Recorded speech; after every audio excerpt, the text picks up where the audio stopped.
Kell Brook versus Vyacheslav Senchenko. Now, Kell Brook is a guy who stands straight up. He don't have much head movement. He likes to throw straight punches. He don't like to fight on the inside. Vyacheslav Senchenko, he also is a guy who stands straight up, throws straight punches, and he don't like to fight on the inside. So this is going to be fought mainly at long range and mid range. Senchenko is the taller fighter, but Kell Brook has all the other advantages. He has faster feet. He's got faster hands. He's a better combination puncher. For me, he's got a better jab. He's just more athletically gifted all round.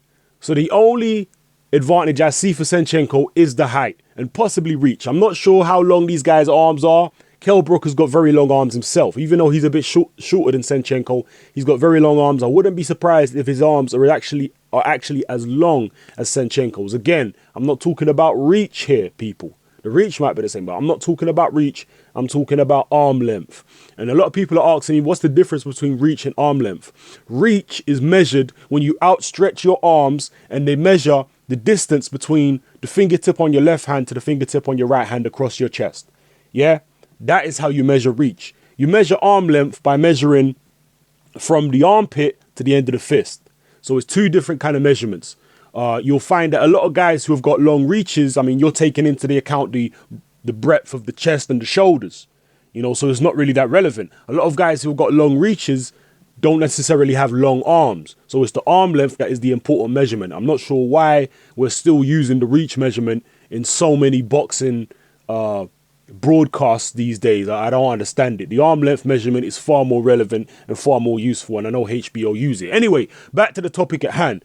Brook versus Senchenko. I think, like I say, other than the height dynamic, I think Brook has got all the advantages. Like I say, Senchenko does like to throw straight shots as well. And with him having the height advantage and possible reach advantage, he might make it a little bit difficult for Brook, because Brook don't like to throw hooks.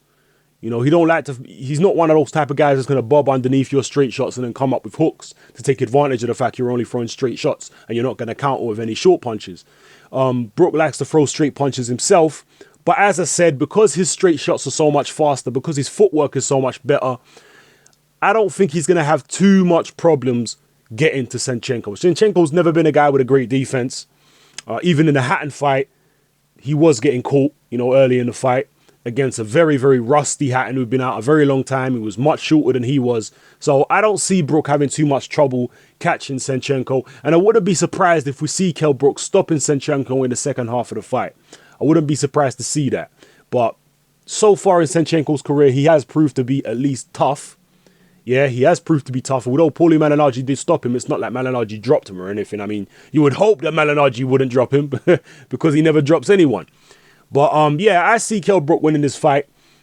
If I had to bet, I'd bet on points, you know. No, sorry. If I had to predict, just make an outright prediction, I'd go for the points. But if I had to bet, I'd probably place some money on a Kell Brook stoppage after the 7th. You know, sometime after the 7th, if I was a betting man.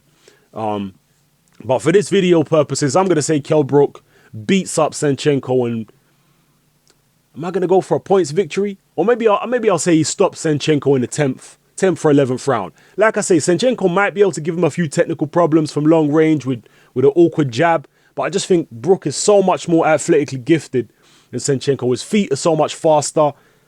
I don't think the arm length difference is going to be that much. And I just see him having his way with Senchenko. I really do. I see him having his way with Senchenko. Now, those of you who have been following my channel for a while will know I've always been a bit of a Kell Brook skeptic.